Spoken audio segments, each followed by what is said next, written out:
Dredging যদি না করো তাহলে ড্যামের প্রয়োজন নেই, ভেবে দাও ড্যাম। अरे कहना क्या चाहते हो?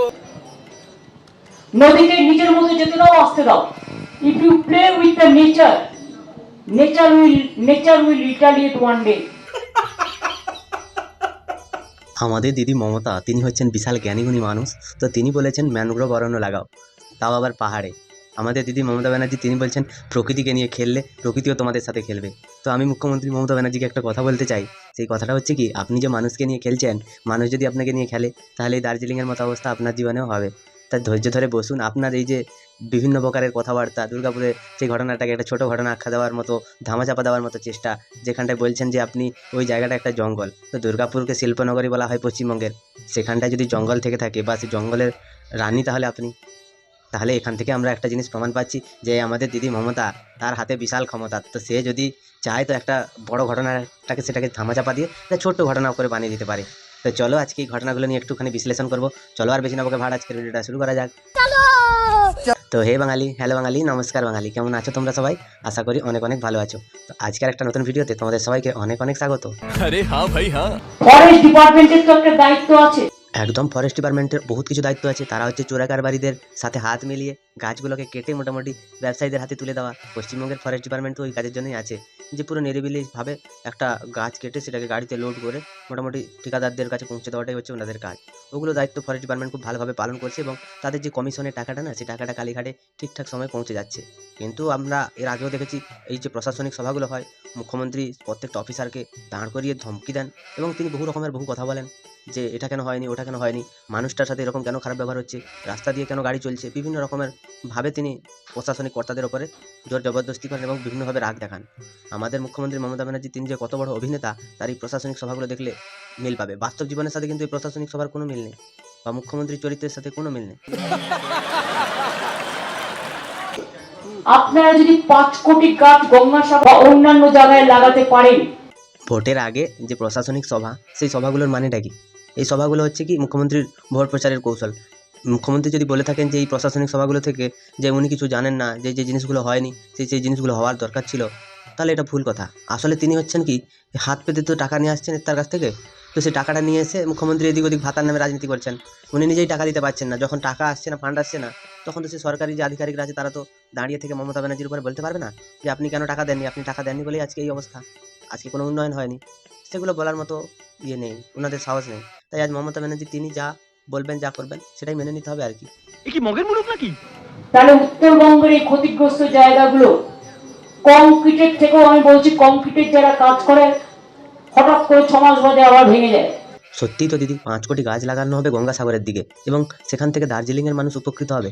এটা কেমন একটা আজব যুক্তি হয়ে গেল না? তাহলে যে ওইখানটা যে মেদিকে একটা পুল ভেঙে গেছে না, ওই পুলটা না বানিয়ে না ওই নদীর মাঝখান দিয়ে গাছ লাগিয়ে দাও, দিয়ে বাঁশ বেঁধে দেবে, ওই বাঁশের ধরে ধরে লোকেরা চলে যাবে। কি দরকার গাড়ি ফাড়ি নিয়ে যাওয়ার? জলের টাকা জলেই চলে যাবে, নাহলে আবার বন্যা হবে, আবার পুল ভেসে যাবে। দু একটা গাছ ভেসে গেলে তো কোনো যায় আসে না। তাছাড়াও আমরা দেখেছি তোমাদের যে বন দপ্তরের আধিকারিকরা, তাদের আশীর্বাদে আজকে বন জঙ্গলগুলোর কী অবস্থা হয়েছে। সব কটা চোর চিটিং বাজে নিয়ে আমাদের তৃণমূল দলটা মা মাটি মানুষ, মায়ের পয়সা চুরি করে নিচ্ছে, মায়ের সব কিছু চুরি করে নিচ্ছে, মাটি তো দূষিত করে দিয়েছে, আর মানুষ তো শালা হারামজাদা আস্তবাদের ধাড়ি। এই হচ্ছে পশ্চিমবঙ্গের পরিস্থিতি। আমি জলে টাকা জলে ঢালতে রাজি নই, যেটা পার্মানেন্ট সলিউশন হবে। এক তো ভুটানের জল কমাতে হবে। ভুটানকে বলছে তাদের নাকি জল কমাতে হবে, আর সিএসকে বলছে তাদেরও নাকি আমাদেরকে হেল্প করতে হবে।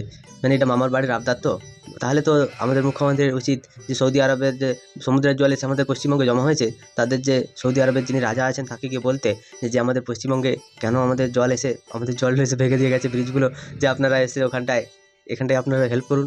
তো এটাই তো পশ্চিমবঙ্গের পরিস্থিতি। আমি মানে কি বলবো, আমাদের মুখ্যমন্ত্রী চাই যে ভুটান আমাদেরকে হেল্প করুক। পশ্চিমবঙ্গের এত বড় দুর্দশা হয়েছে যে ভুটানের থেকে হেল্প নিতে হবে। মানে টাকা চাইতে চাইতে এমন ভাবে আমাদের পশ্চিমবঙ্গের মুখ্যমন্ত্রী তিনি এমন জায়গায় গিয়ে পৌঁছেছেন যে তার মাথা আর কাজ করছে না। এবার তিনি ন্যাশনালে ভিক্ষা করছিলেন, এবার ইন্টারন্যাশনালে ভিক্ষা চাইতে চাইছেন। আলাদা লেভেলের মজা ভাই, আলাদা লেভেলের মজা।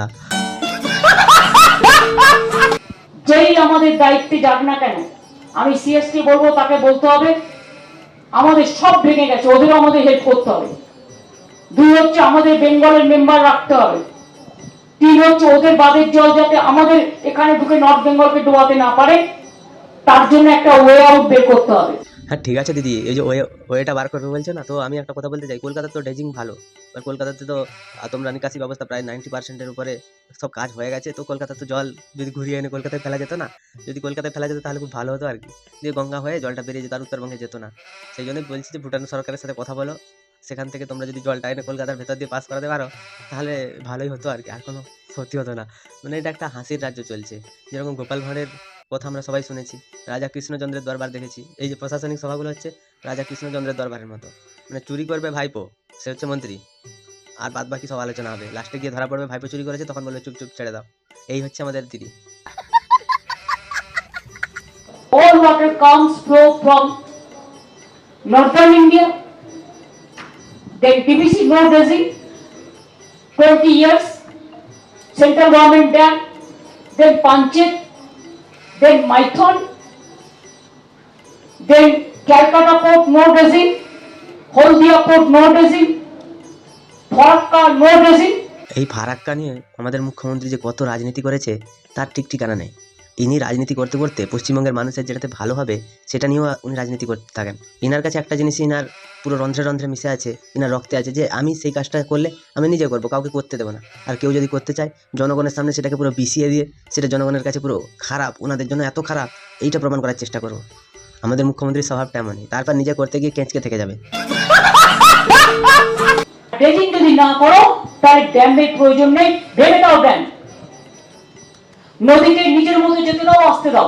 এটা হচ্ছে পাকিস্তান বা বাংলাদেশের কোনো একজন মহিলা যিনি এখানটা এসে কোনো কারণে বসে গেছেন আর কি, আর কোনো কিছু বলার নেই না সম্পর্কে, কারণ ইনি বলছেন ড্যাম ভেঙে দাও, ওটা একটা রাষ্ট্রীয় সম্পদ, ওইটা ভেঙে দেওয়ার অধিকার তোমার কেন, কারণ নেই।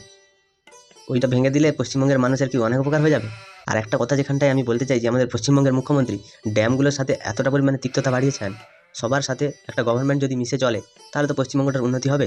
আমাদের পশ্চিমবঙ্গের মুখ্যমন্ত্রী সেটা চান না, তো ড্যামগুলোর সাথে তিনি বহুত খারাপ ব্যবহার করেছেন, তো তারা তবুও এনাকে জানিয়ে যে জলটা ছাড়ে, তাদের জন্য এনাকে অনেক ধন্যবাদ জানানো উচিত তাদেরকে। ইনি মিথ্যাবাদী। शाबाश बेटा, बहुत बढ़िया। If you play with the nature, nature will retaliate one day. এই কথাটা কে বলছে খালি তোমরা দেখো, মানে মানতে হবে আমাদের পশ্চিমবঙ্গের মুখ্যমন্ত্রী, তিনি বলছেন নেচারের সাথে খেললে এটা হবে ওটা হবে। আরে পশ্চিমবঙ্গে তো বন জঙ্গল সব সাফ করে দিচ্ছ তোমরাই, খড়গপুরে সেখান থেকে ঝাড়গ্রামের যে শাল বাগান, সেই শাল বাগান তো অর্ধেক রেশমি কোম্পানিকে দিয়ে দিয়েছো, তারা সেগুলো সব কেটে উড়িয়ে দিয়েছে। পশ্চিমবঙ্গে আর গাছ ছাড়া বলতে কিছুই নেই, ঘন জঙ্গল সে পুরো সব কেটে সাফ করে দিচ্ছে কারখানা করবে বলে। ইনি বড় বড় ডায়লগ মারছেন, আমাদের যে জঙ্গল কন্যা তাকে শেষ করছে এই রেশমি গ্রুপ। এনারা জানেন না বললে হয় না, ওই যে কারখানাটা ওটা অভিষেক ব্যানার্জি তিনি ভালোভাবেই জানেন যে রেশমি যে কারখানাটা, ওই কারখানাটা কে চালাচ্ছে বা ওনার কতটা শেয়ার আছে এখানে।